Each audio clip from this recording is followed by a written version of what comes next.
Oh. Oh. Oh my goodness. Hey guys, how's it going? We got some more video game classics to be talking about. Oh my goodness. I really gotta go to the bathroom really bad. But, I'm gonna hold this off as I, describe the game.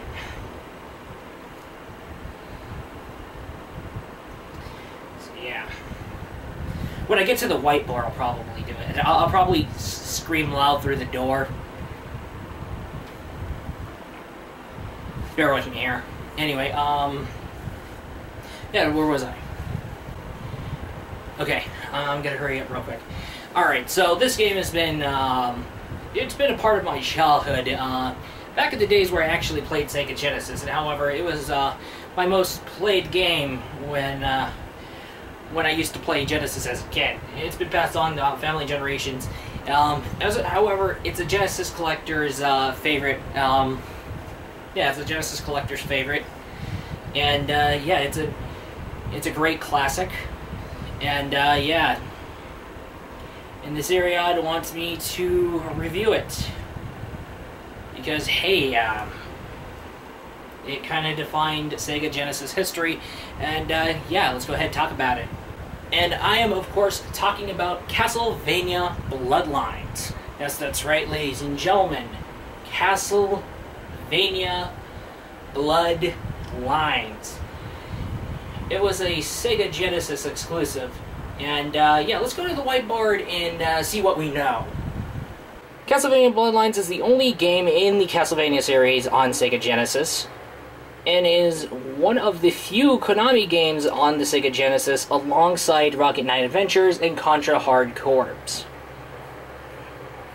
Also, Castlevania Bloodlines rivaled against Super Castlevania 4 on the Super Nintendo Entertainment System. Wow, we went through that whiteboard surprisingly quick. Now I'm going to go ahead and take my potty break and I'll get back to you in the meantime.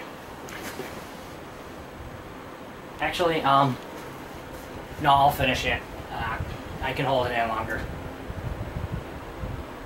Well, crap. It seems some kind lady wants to be a pain in the ass to resurrect Dracula once again. Well, you get to pick from two kind souls. You get to travel across Europe and stop the madness. Jonathan wields the traditional whip as Eric Lacarde wields the Eligard spear. Pick your hero to utilize platforming skills, along with signature moves such as Jonathan's whip swinging, which allows him to definitely attach his whip to a ceiling and slide from there. Pretty cool. And Eric Lacarde is capable of fantastically long jumps. But anyway, let's keep going. Bosses will be big, and the journey will be a tricky one. Like I said, utilize some skills and utilize your character signature moves, because it's gonna be a bumpy ride. But hey, the gameplay is fantastically enjoyable. However, as for the graphics of Castlevania Bloodlines, yes, this game does push the Sega Genesis to its limits. For example, you will find occasional and, however, excused frame rate drops. Oh yes, I should mention that Castlevania Bloodlines isn't afraid to shed blood all over one place, or definitely another. However, Castlevania Bloodlines went so bloody that if you actually go to Castlevania, the new generation, which is actually the Castlevania Bloodlines, except they are the European and Japanese versions, the blood in Castlevania Bloodlines is censored. They're like switched to water. I don't know why. It's kind of weird. But yeah.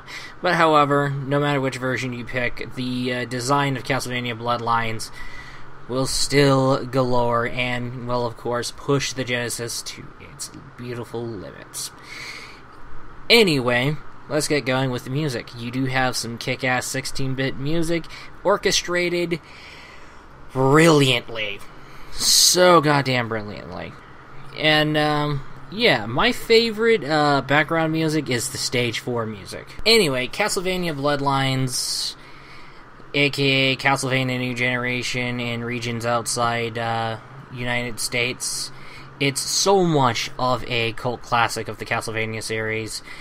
The game got itself a sequel called Castlevania Portrait of Ruin on the Nintendo DS. That's fucking cool.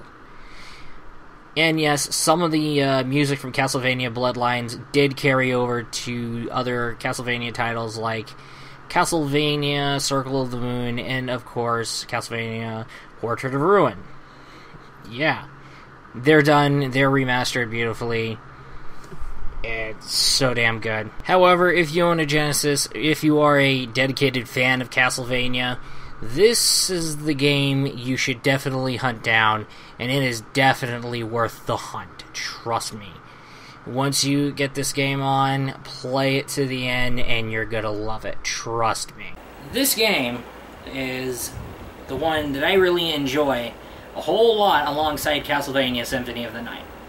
That I will say. And yes, I will admit it, I am a huge Castlevania freak. When the inner Castlevania freak activates within me, it activates very randomly. I really get hooked up with Castlevania, and I like the franchise. Anyway, that's all. See you in the next vid.